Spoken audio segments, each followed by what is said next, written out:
Well, hi everyone, and welcome to Alzheimer Speaks Radio. I'm your host, Lori La Bey, and I'm so excited that you're joining us today.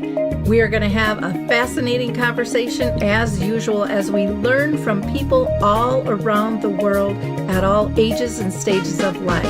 Stay tuned as we shift our dementia care from crisis to comfort.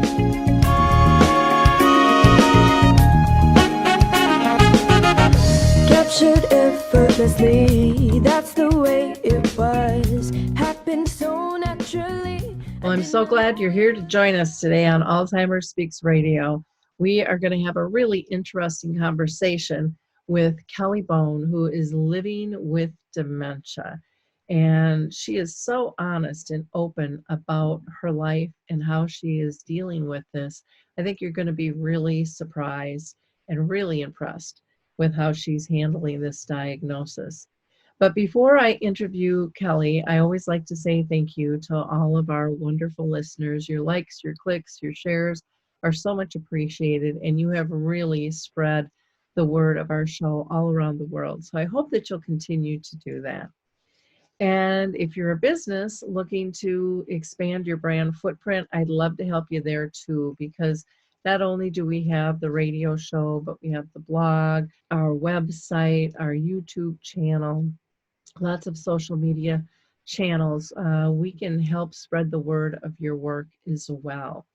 Now, I'm going to give a shout out to a couple of organizations that I think are doing some great work. The Memory Cafe Directory is a wonderful resource to find that social support group for people with dementia and their care partners. And there's over 800 of them now in the US, and Dave is now tracking other countries as well. So it's really easy to find one in your area or to get one started and get it listed in the Memory Cafe directory. Again, just go to memorycafedirectory.com. If you are new to dementia and you're looking for a book that's written by somebody who has dealt with lots of family members going through this, I highly recommend the book called Parental Dementia, A Guide Through All the Difficult Questions. Keith Gallus is an executive director with over 20 years of experience of helping families through these difficult conversations and these difficult questions. And each chapter is dedicated to one of those questions that's most common that families struggle with. So you can go to parentaldementia.com and you can use the key code Lori, Lori, and get $5.99 off the book, or you can still purchase it on Amazon, at Walmart, or Barnes & Noble, and it is available now as an ebook as well. Now, before I introduce you to Kelly, I want to just give a shout out to some organizations that I'm going to be working with this coming month.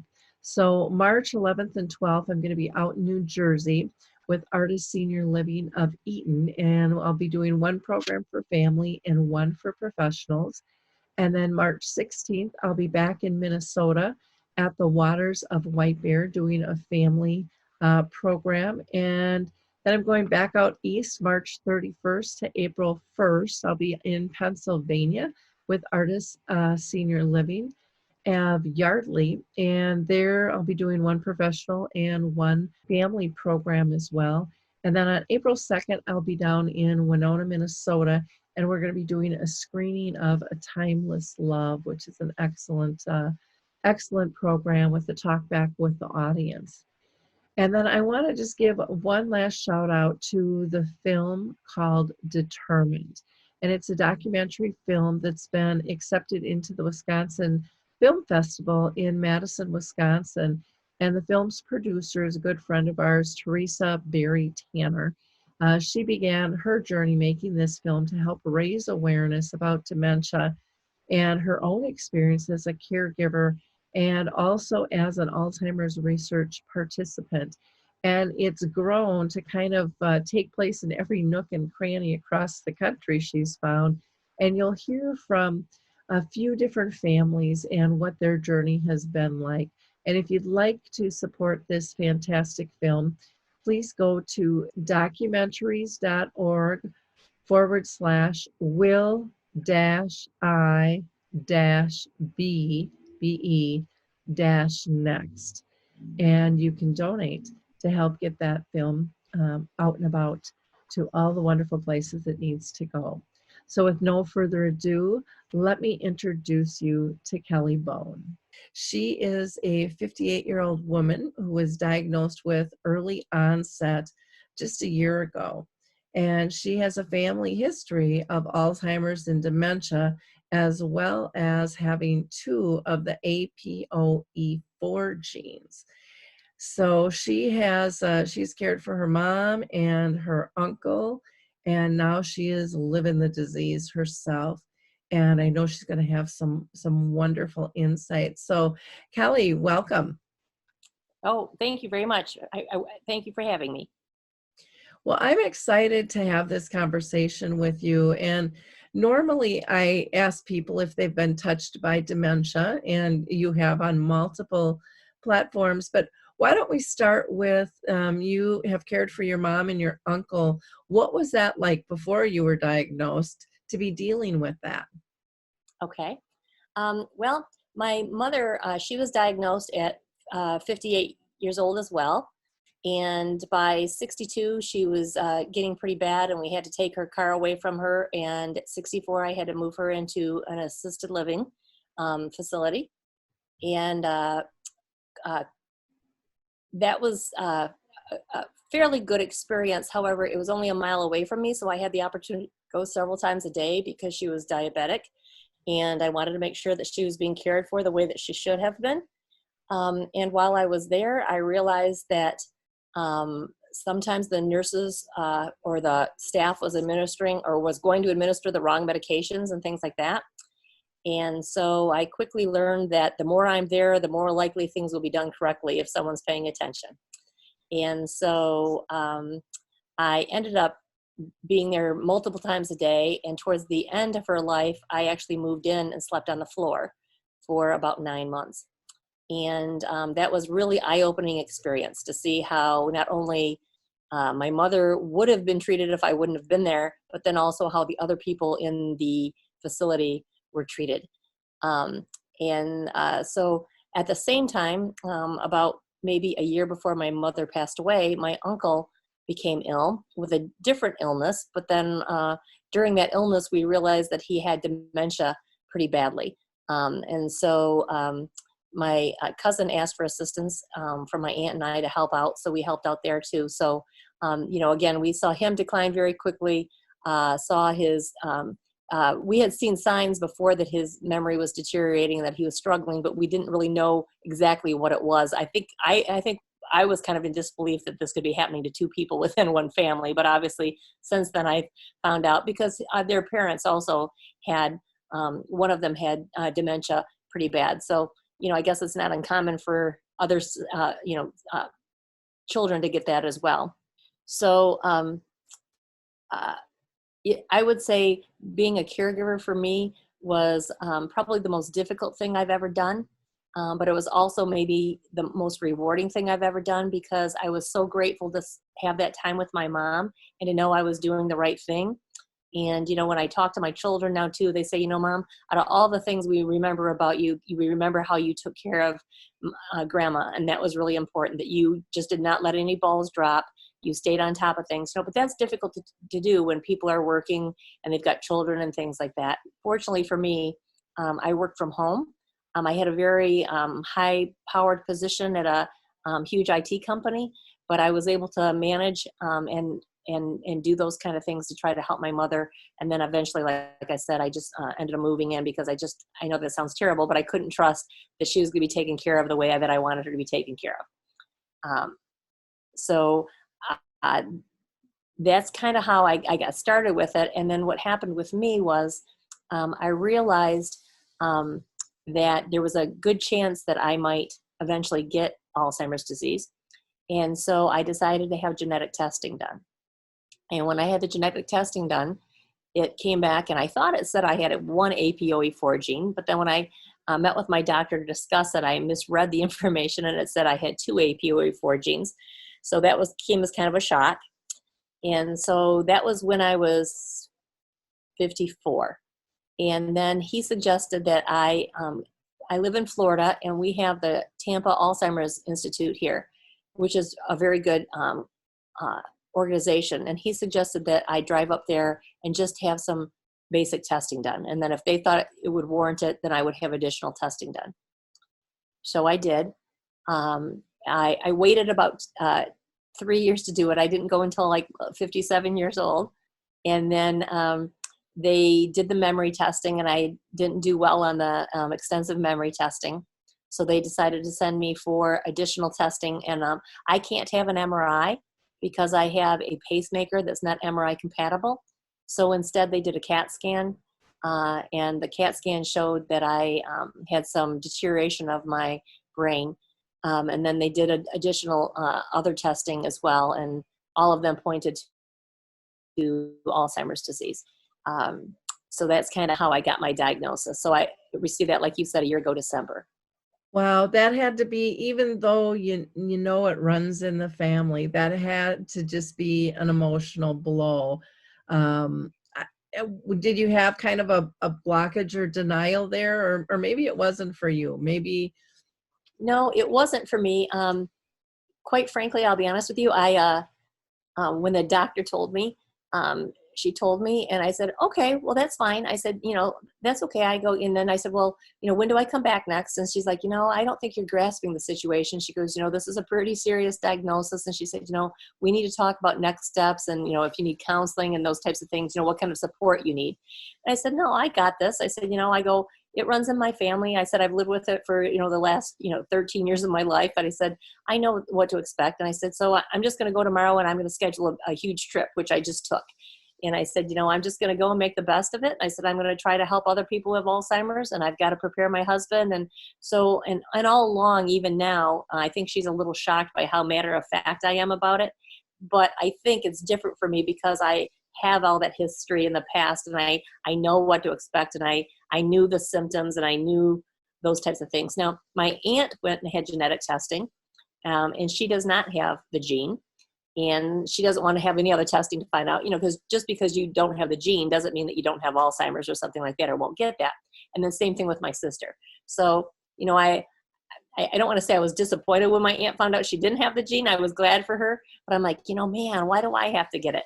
But, I think I'm as prepared as I can be given the situation that, what's going to happen.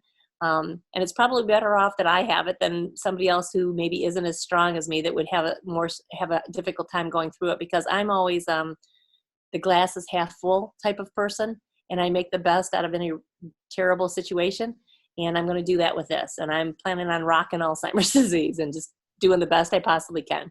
Gosh, what a fantastic attitude and outlook you have towards it, because so many people will just get really depressed and kind of go down that, oh, woe is me, why me, out of this whole thing. But, you are really taking control in saying, I'm going to live my best life I can, right, for as long as I can. Why don't you tell people a little bit about this trip you took?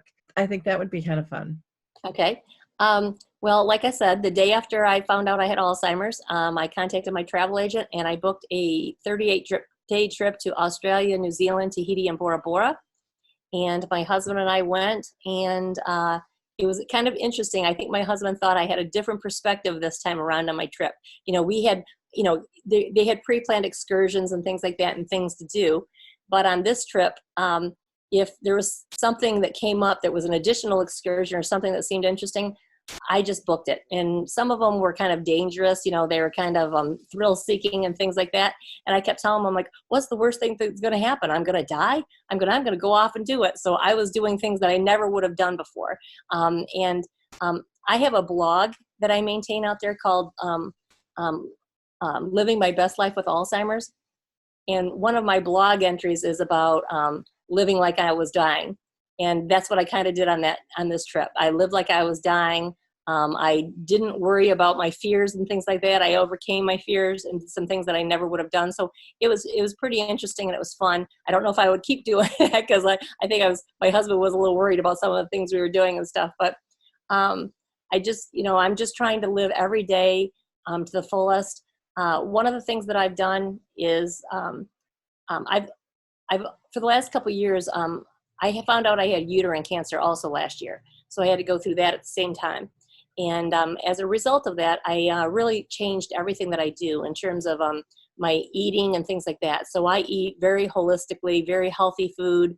I try to eat organic whenever possible. I'm very into exercise and dieting. And so I try to maintain my brain health. And, I know there's not many medications out there that are really very helpful. Aricept and Namenda really don't help a great deal. But, everything I've read, it certainly can't hurt for me to maintain a very healthy diet and working out and things like that and trying to keep my brain health going. I also play Brain HQ several times a week. So I'm trying to do as much as I can to prolong the inevitable. Now, I think all of that is great. How are you? Are you conscious about how much sleep you get and social engagement and things too? Yes, I am.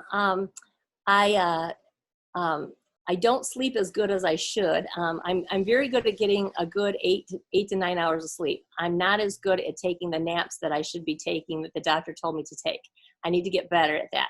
I'm a very busybody type of person. I have all these things I want to get done in my life, and so I let those things supersede the sleep. So that's one of my goals to improve on this year, is to try to improve taking at least, a 30-minute to an hour nap. So I'd like to do that. As far as, I think I am good at, in terms of socializing. I'm a social butterfly. I love to do things with people, and I recently took up golf because we live in a golf community. And so I've lived here for 6 years and never golfed. And I thought, you know what? I have this membership. I'm not using it. My husband golfs all the time. It would be good for me to teach myself how to do something new. And I'm going to go out and learn how to golf, which I'll be honest, has been a little bit challenging for me because I did take lessons. And the teacher was awesome. His name is Kyle, and he let me videotape his lesson. But I can't remember what he taught me. So I have to go back and I watch the videos right before I go golfing. But even when I'm out on the course, I can't necessarily remember what he taught me. So now I've gone and I've transcribed the video into notes. And then when I'm out on the course, when something comes up and I can't remember, I go to my notes real quick and I read them. I'm like, okay, that's right. I have to do that. So, and I've explained to people that, look, I might have a little bit of a problem. And they've all been very, very patient with me. But I thought learning something new would be good for me. And it is. It's getting me outside. I'm getting exercise. I'm getting fresh air. And I'm learning something new. I think this year, too, I'd like to learn a foreign language. So I think I'm going to try to pick that up, although I'm pretty sure I won't be able to remember what I just learned. But I'm going to try it. One of the questions I'd like to ask is, how is your husband and your children, how are they doing with this diagnosis? Well, my children live out of state, and I think they're a little bit more matter of fact about it because they lived through it with my mom, and they came all of the time to the nursing home, and they saw what I was doing, and they visited her all the time and things like that. And so I think they know what to expect. I think at this point they're still somewhat in disbelief because I still seem so capable that they don't necessarily believe the diagnosis, even though the doctors told us that, but I keep telling them I'm only at the beginning stages, and I could jump a stage and then things could get bad relatively quickly. But they're supportive. I think they're worried behind the scenes, but they've been supportive and trying to keep me upbeat and things like that. And I think, they're very happy to hear how active I am and how many friends I have and how busy I am. And, it's funny, if you look at my calendar, I'm booked out like 3-4 months because I have so many social activities and then I also volunteer for the Alzheimer's Association and doing activities for them and the Walk to End Alzheimer's and things like that. So my husband, on the other hand, he is my second husband, and we were dating towards the end of my mom's life. And so he saw everything I went through with my mom, and he says he's prepared and he knows what to expect, but I don't think he's prepared.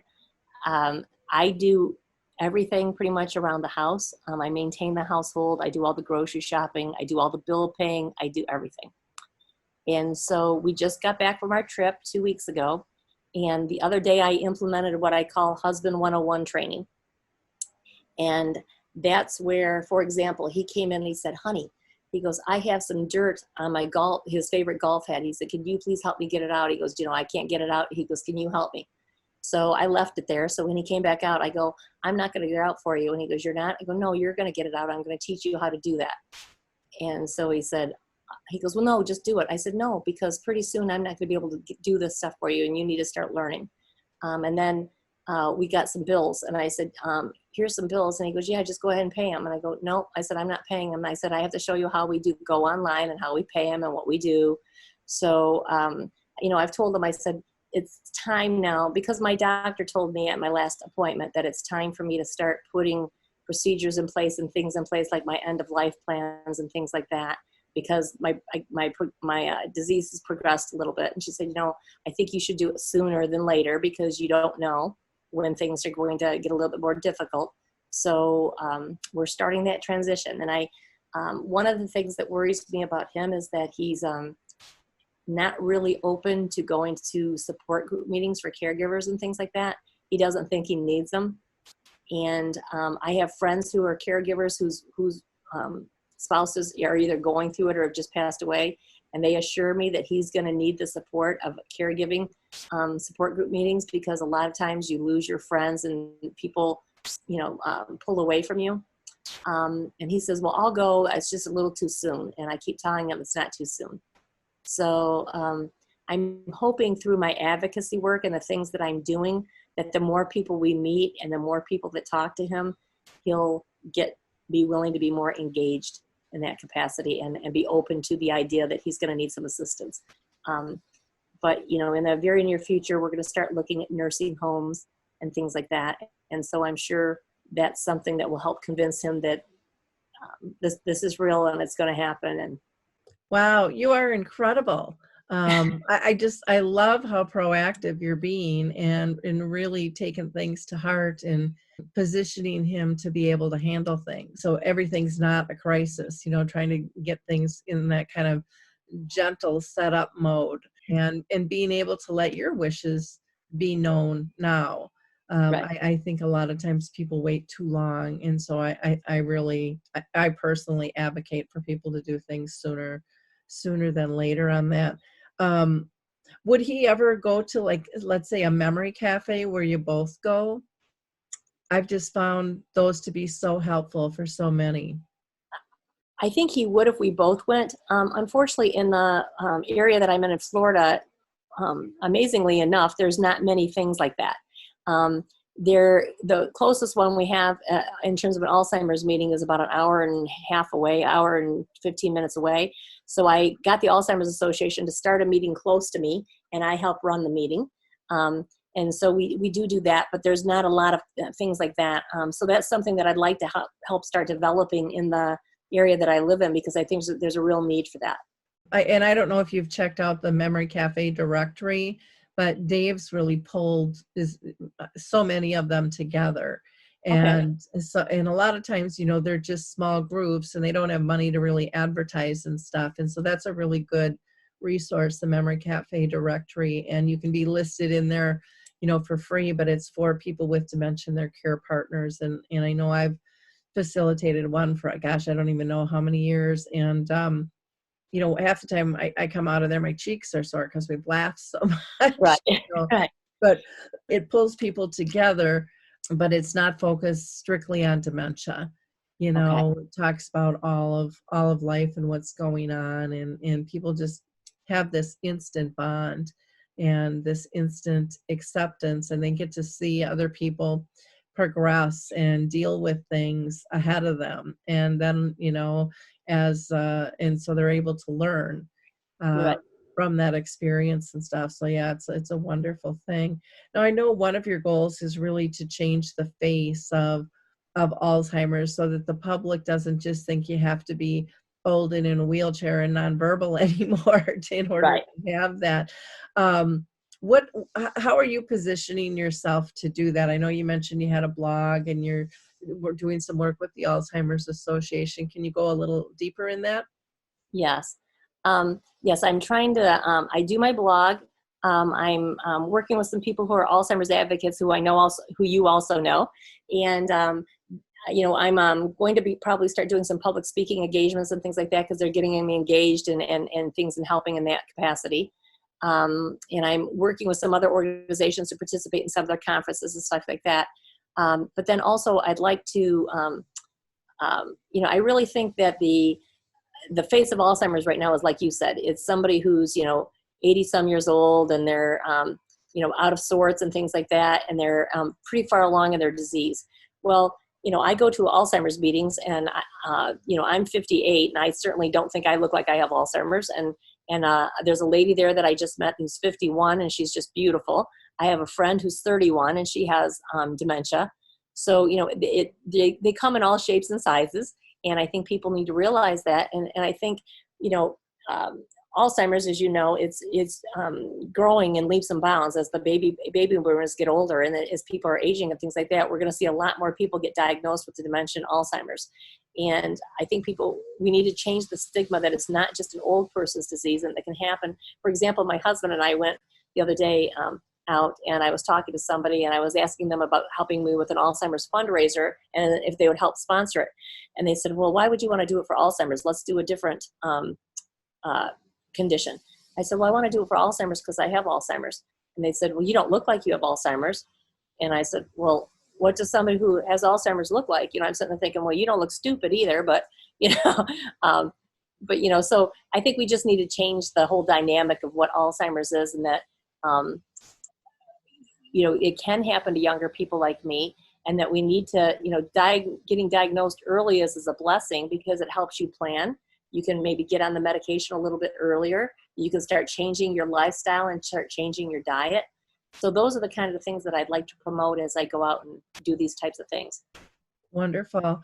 One of the things we had talked about offline was kind of seeing some laws change for people who are living with dementia and being able to have the right to choose or the right to die with dignity, which we're hearing more and more about, being able to have that quality of life and then deciding when quality no longer exists for them. Can you tell us a little bit about your thoughts regarding dignity to die? Yes. I would say my mother was ready to die probably 2 years earlier than she did. And she did not die a very dignified death. Now, part of it was because the hospice did not handle things as well as they should have.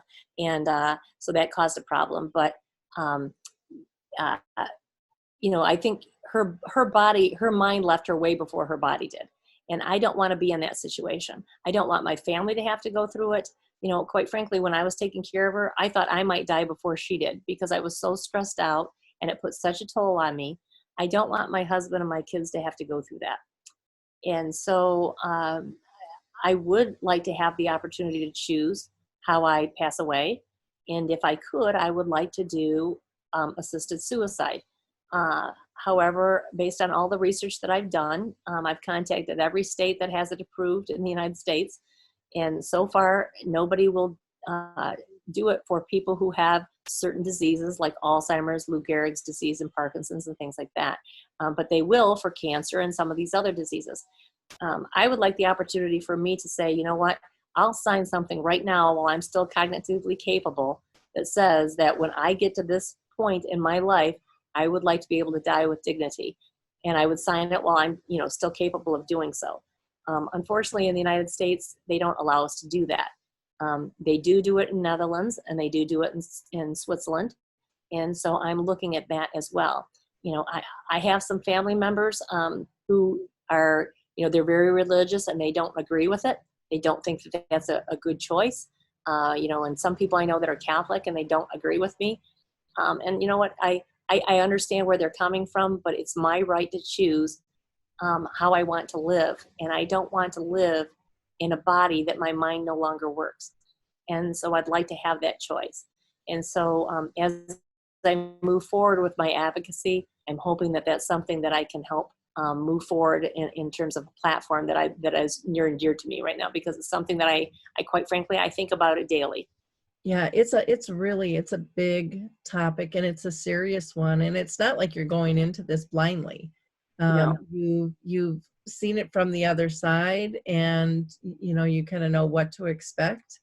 And I know I did a 2-hour show on this. Oh gosh, it was years ago, and we had all different kinds of people on. We had people with dementia, we had their care partners, we had doctors, we had people who assisted with the assisted suicide.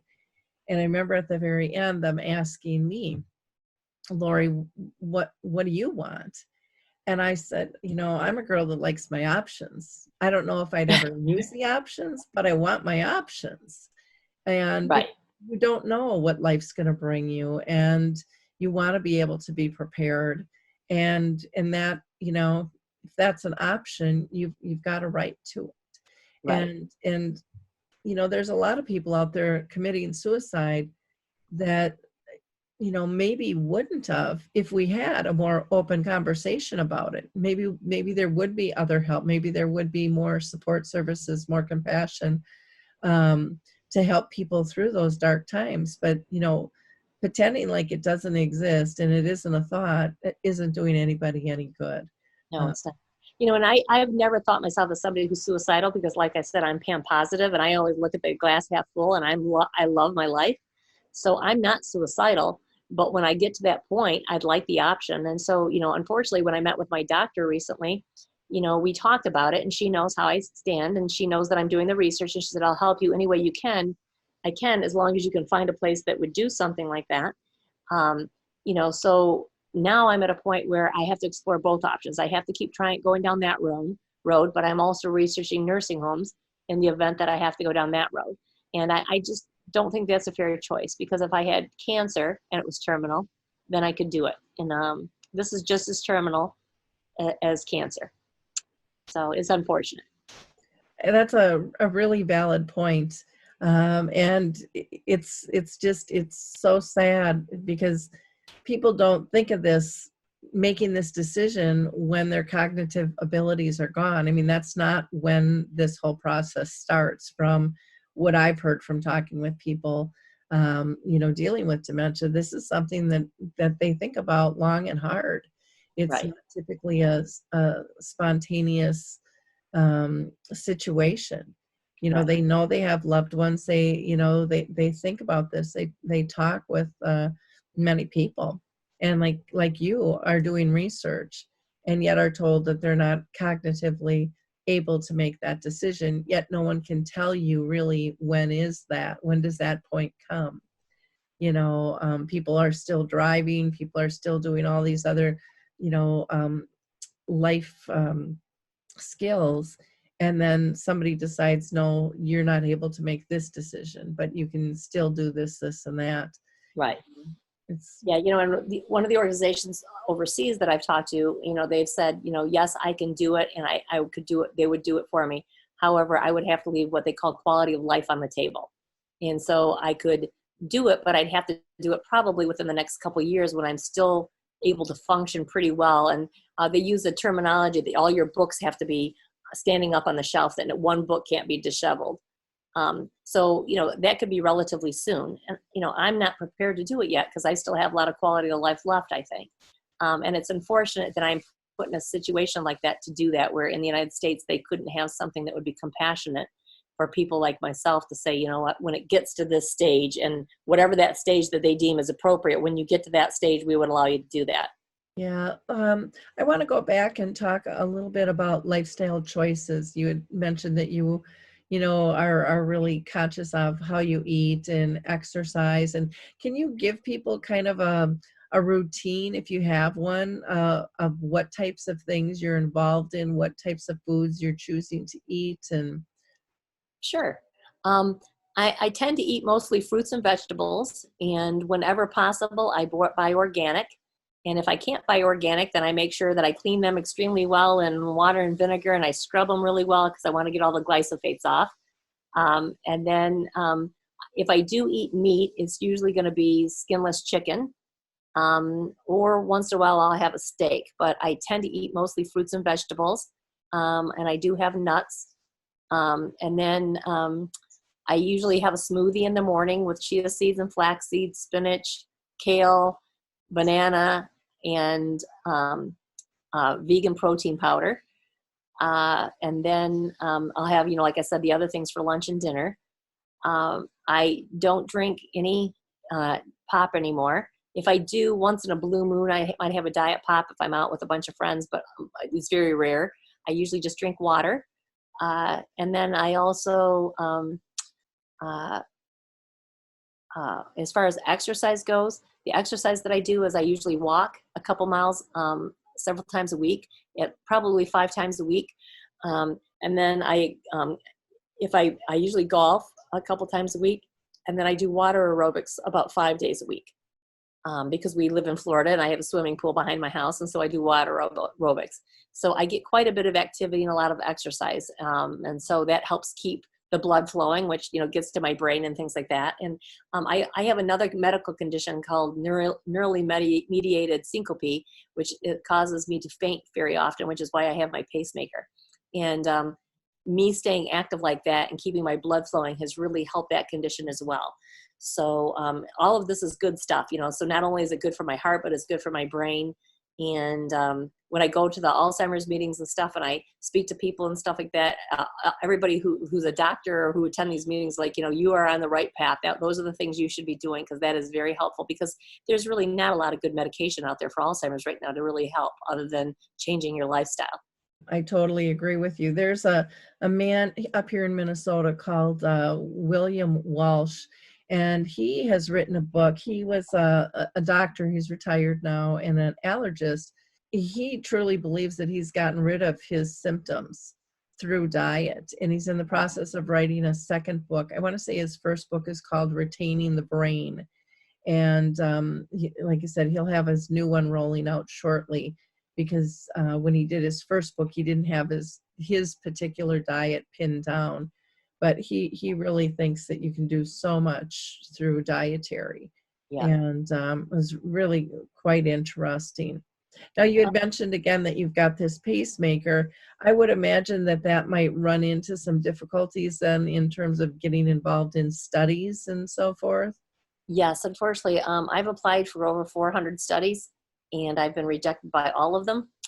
And I asked my doctor why, because I was pretty upset, because I was really spending a lot of time trying to get into studies. And she pretty much told me that I should stop doing it because my pacemaker precludes me from getting into almost any study, because my pacemaker is not MRI compatible.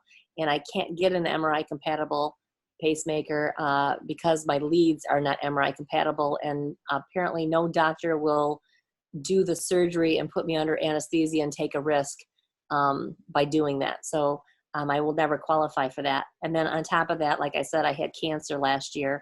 And if you have had a cancer diagnosis within the last 5 years, that also precludes you from being in a study.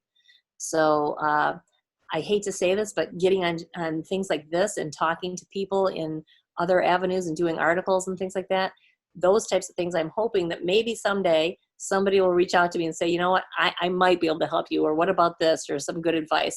I had somebody from Australia. He's an Alzheimer's researcher in Australia. They reached out to me and gave me some good advice and are putting me in contact with some doctors in New York. So, you know what, I just figure the more I can get out there and get some experience in terms of people knowing who I am, maybe somebody someday will be able to help. I really am praying that, what the iCloud initiative or the cloud initiative is doing will really help, with what Bill Gates is helping to fund and stuff like that, with fast tracking some of the studies out there on Parkinson's and some of the other things, and introducing things to the FDA faster to get them approved. Hopefully someday something will be able to help me. But if not, hopefully it's going to help my children. Well, that's a good way to look at it. There is a company out in Seattle called the Brain Health and Research, and they're doing some really neat things. A lot of it is holistic, but through they do a lot of testing through blood samples and things like that, and diet and lifestyle changes, and they've had some pretty incredible results with that. And Yeah, I can get you that information. And then in Florida too, there is, and I don't know what their criteria is, but I know that they're doing some stem cell work with Alzheimer's and dementia down there as Oh, well. okay. Okay. And I can hook you up with a person who actually her husband is going through that right now. Yeah, that'd be great. Yeah. On my blog, one of my blog posts that I wrote is called "My Toxic Brain," and I talk about all the things I'm doing to remove the toxicity. Yeah, because this is one of the things that my oncologist spoke to me about. You need to try to eliminate as many toxins, whether it's through your foods or through the things that you put on your body, because almost every product we use now is toxic. And so I have that in my blog, and I really think it's something that people, whether they have Alzheimer's or anything, you need to be conscious of it, because it's not a matter of if you're going to get cancer, it's a matter of when you're going to get cancer now, depending based on how things are going. And obviously it also works, it flows through to your brain. And I think more people we're going to find are getting those types of things just because of our environmental. Oh, there's so much going on. And then you add the 5G wireless Oh yeah. stuff that we have no control over at all. And Yeah, everyone's excited that their phones and computers are working faster, but we really don't know at what cost. that's right. Yeah. And overseas, they've outlawed it Yeah. in many countries, but not here in the U.S. Just kind of like with our food systems and stuff. So, yeah, it's a very interesting what is going to be the root cause of all the different types of dementias, and there's so many, and yet it's really such a baby disease. We know very little about what the true cause is for that. So I applaud you for all you're doing and sharing your life so openly with others. I know what a difference that makes to Yeah. so many people. So I can't thank you enough. So again, your blog is Living My Best Life with Alzheimer's. Is that correct? Yeah. It's living my best life with Alzheimer's, not going down without a fight. Not going down without a fight. Okay. And then did you want to give an email? It's Kelly, KellyBailk at yahoo.com. Okay. Well, thank you so much for your time today and all you are doing. And I can see you are going to be one big change maker out there, and I'm excited to just see you keep being lifted and raised, and your voice going further and further. It's going to help a lot of people, Kelly. Well, thank you very much. I appreciate it. And thank you for your time. Thank you.